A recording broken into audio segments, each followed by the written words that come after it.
Muy buenas noches, hermanos. El Señor les bendiga. Ya estamos a día miércoles en esta semana.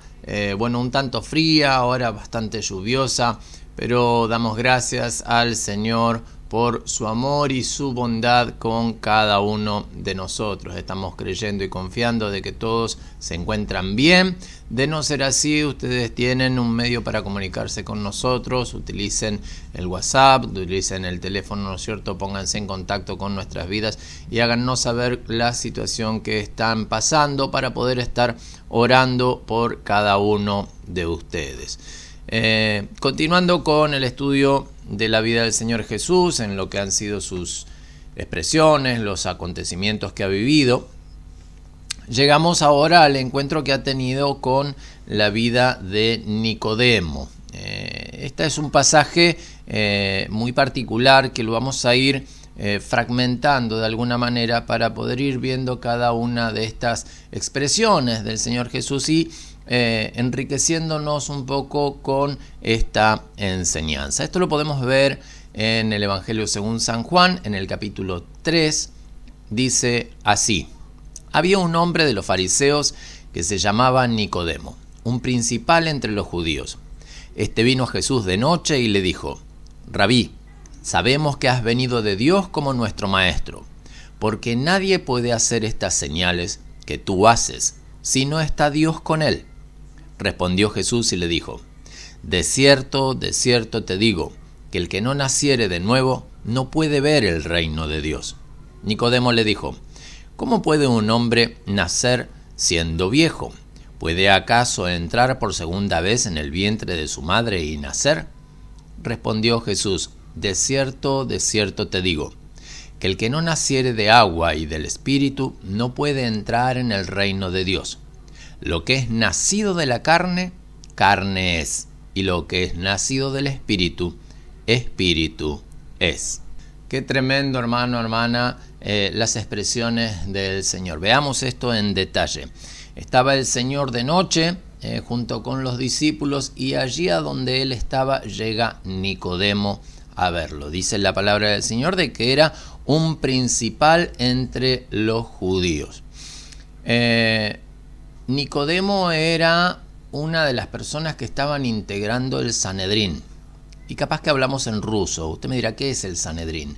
El Sanedrín era una especie de consejo de gobierno que estaba en funcionamiento en el pueblo de Israel, aún durante el dominio extranjero. Esto se estableció en primera instancia en la ocupación persa, Siria, y cuando llegan los romanos mantienen esto. De ahí es el diálogo que existe entre Herodes y los sumos sacerdotes, cómo estos tenían entrada delante de el gobernador romano allí en esta ciudad. Entonces, son estos los que estaban encargados de mantener el orden respecto de las leyes judías, las leyes de santidad, las leyes de culto. De ahí es que acusan a Jesús delante de Herodes justamente por estas cuestiones, ¿no? Refiriéndose a las cuestiones religiosas. En cuanto a lo civil, lo político y lo económico, estaba dirigido todo esto por el gobierno de turno, podemos decir. En este caso eran los romanos los que estaban tomando la dominación de Israel. Incluso llegó un tiempo en el cual los gobernadores, ¿no es cierto?, iban a buscar el dinero de los impuestos allí a estos que estaban en el Sanedrín, porque en un tiempo también se ocuparon de reunir el dinero de los impuestos de Israel, para que no tuvieran que ir los capitanes a recorrer todo Israel para tener los impuestos. Un tiempo se reunían los impuestos allí. Pero la principal función, ¿no es cierto?, era mantener el orden en cuanto a las leyes de culto, leyes religiosas, las cuestiones de la ley del pueblo de Israel. Recordemos de que eran muy distintas a las leyes romanas. Los romanos tenían un código civil muy avanzado, ¿no es cierto? Que, en otra ocasión quizás lo veremos.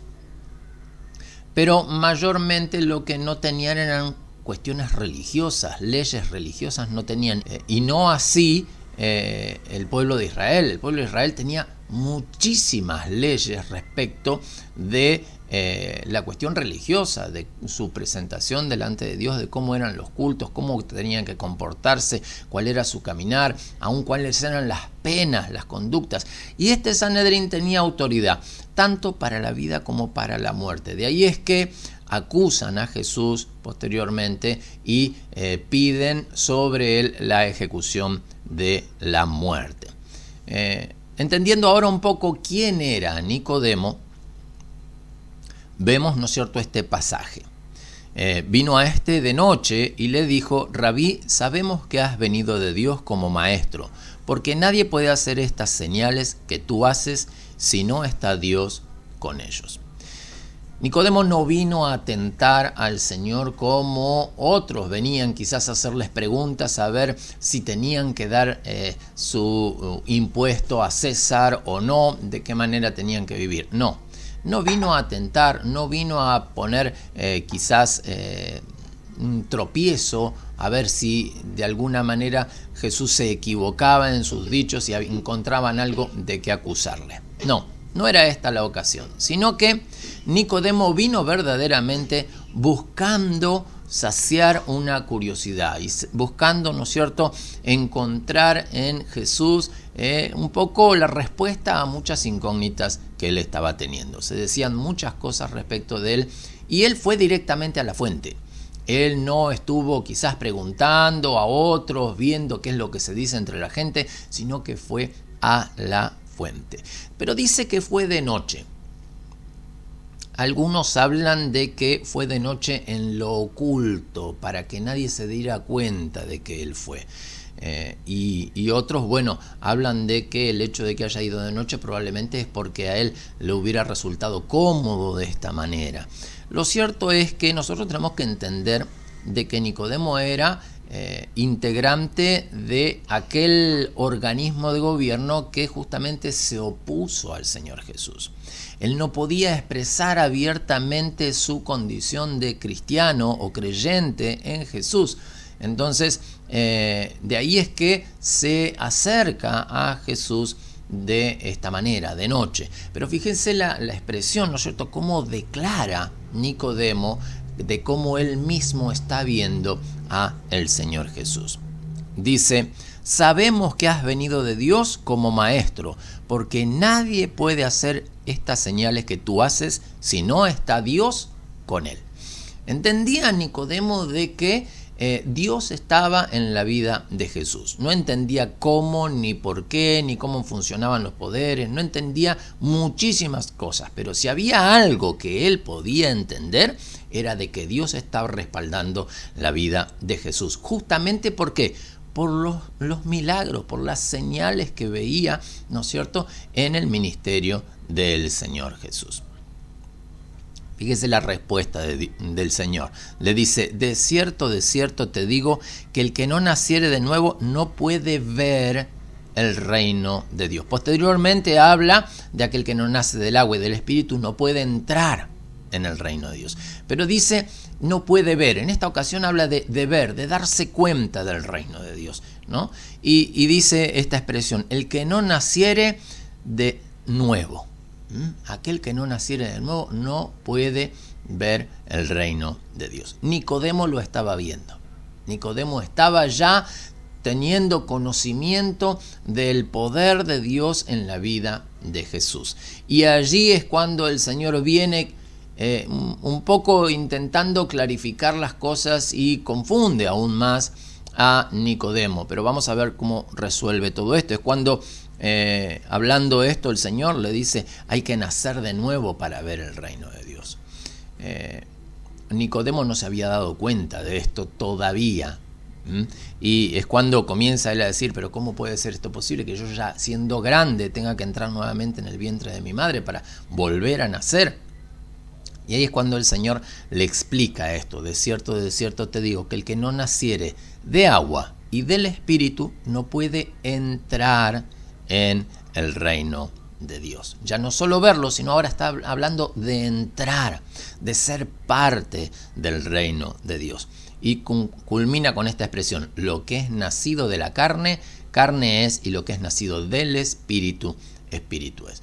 Vemos, ¿no es cierto?, los escritos del apóstol Pablo hablando de la lucha entre la carne y el Espíritu y la relación que hay en cuanto a la palabra de Dios. La carne, aquellos que andan en la carne, no entienden la fe. Aquellos que viven conforme a la carne y que se dejan guiar por los instintos de la carne no pueden creer en la palabra del Señor. Pero aquellos que ha entrado el Espíritu de Dios sobre ellos, en los cuales Dios ha traído un nuevo nacimiento en cuanto a lo espiritual, han tenido un despertar espiritual y han empezado a ver al Señor Jesús como aquel que vino a traer vida y salvación, aquel que tiene el respaldo de parte de Dios para hacer milagros, para sanar enfermos, para predicar las buenas nuevas de salvación. Es aquellos que empiezan a su vez a interpretar las cosas ya no del modo humano, sino de una manera espiritual. De ahí es que nosotros podemos muchas veces darnos cuenta de situaciones que estamos viviendo en el orden espiritual. Todo lo que nosotros vivimos en el plano natural, podemos decirlo, dentro de lo que es la vida natural, dentro de lo que es el terreno humano de esta tierra, tiene una relación directa con lo espiritual. Con lo espiritual, sí. ¿Y qué gobierna cuando tenemos el despertar espiritual? ¿Qué es lo que gobierna? ¿Lo natural o lo espiritual? Evidentemente va a gobernar lo que más alimentemos. Si yo alimento más mi vida natural, si yo alimento más mi carne, mi naturaleza humana, va a tener mayor dominio sobre mi vida.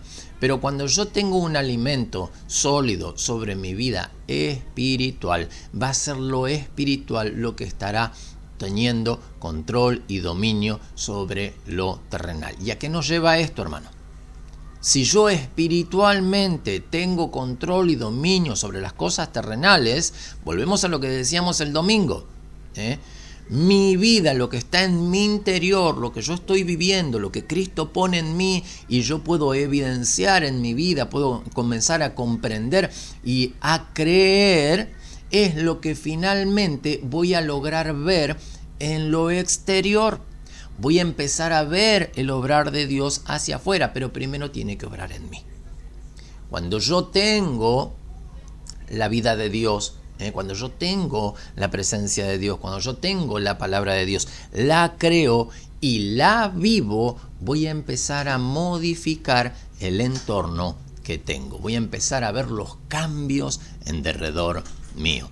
Por eso, lo que es nacido de la carne, carne es. Eso no tiene vuelta atrás. Pero aquellos que nacemos en el Espíritu, aquellos que hemos alcanzado esa luz de parte del Señor, que hemos recibido la gracia de parte de Dios y nos ha sido quitado el velo para poder entender las cosas sagradas, las cosas de la palabra de Dios y tener esa fe en nuestro Señor, somos los que tenemos el poder para modificar nuestro entorno. Como decíamos el domingo, no estoy contento por las situaciones que tengo a mi alrededor, no, sino que la gracia y el gozo de la salvación que Cristo pone en mí es lo que hace que yo pueda modificar mi entorno. Amén. Y de esta misma manera, en cuanto a lo espiritual, yo voy modificando todo a nivel terrenal, porque lo espiritual es lo que cambia todas las cosas. Cuando yo le doy lugar, cuando yo tengo una buena alimentación en esta área. ¿Y cómo puedo yo estar bien alimentado en lo espiritual? Orando, leyendo la palabra del Señor y principalmente, hermano, obedeciendo a la palabra del Señor. Esta es la clave, hermano. Santiago nos habla de oidores espirituales, oidores de la palabra del Señor. Incluso habla de oidores olvidadizos, gente que escucha la palabra y a los 2 días ya no sabe ni qué es lo que se predicó. Pero cuando yo retengo la palabra, estoy reteniendo una semilla valiosa que en mi vida va a dar fruto. ¿Y qué manera yo la riego? La riego en oración y en obediencia. Yo riego la palabra en oración y en obediencia. Yo cumplo la palabra y pronto voy a poder evidenciar los frutos. Y no solamente los voy a vivir en mi interior, sino que voy a ver el reflejo de ese fruto en mi entorno, en el ambiente natural. De esta manera vamos modificando las circunstancias que nos rodean. Este es un principio maravilloso que el Señor le estaba explicando a Nicodemo y que a nosotros nos queda, ¿no es cierto?, como una base. Gracias a Dios que estaban allí presentes los discípulos para poder tomar nota de esto. Juan lo vio, lo evidenció, lo captó como algo maravilloso para poder plasmarlo en su evangelio y es él el único que lo deja registrado. El encuentro de Jesús con Nicodemo, solo Juan lo capta, solo Juan lo registra a nivel espiritual y muestra esta enseñanza. Luego veremos qué sucede con la vida de Nicodemo y cómo continúa este encuentro maravilloso que tuvo con la vida del Señor Jesús. Pero evidentemente, hermanos, cada persona que se encuentra con Jesús, cada persona que tiene un encuentro con Jesús, tiene un cambio. Tiene un toque en el espíritu. Y es ese toque en el espíritu el que cambia toda la vida. Oramos al Señor. Padre amado, bendito Dios, mi Señor, te damos gracias. Gracias, eterno Rey, por tu palabra. Gracias, amado Señor, por tus enseñanzas, mi Dios. Por este principio maravilloso, Señor, aleluya, de la autoridad en el espíritu, Señor, que ve reflejado, amado Señor, en lo natural. Padre, te pedimos, Señor, que tú nos ayudes, Señor. Ayúdanos, mi Dios, a no ser oidores de tu palabra olvidadizos, sino que podamos retener, amado Señor, esa enseñanza. Podamos retener, amado Dios, la enseñanza en el Espíritu, bendito Dios, para poder aplicarla en nuestras vidas, obedecer a esta palabra, Señor, vivirla, amado Dios, para que pueda yo, amado Señor, ver, experimentar y disfrutar, Señor, del fruto de la palabra aplicada. Aún no solo en mi interior, en mi alma, en mi espíritu, Señor, sino en definitiva, Señor, en todo mi entorno, en mi ambiente familiar, en mi trabajo, Padre Santo, en todo lo que me rodea, mi Dios. En el santo y maravilloso nombre de Jesús, Señor, te lo pedimos y te damos muchas gracias, mi Dios. Amén y amén. Mi hermano, mi hermana, el Señor les bendiga mucho. Le mando un gran abrazo a la distancia y espero mañana poder encontrarme con ustedes a través del Zoom. Bendiciones para todos.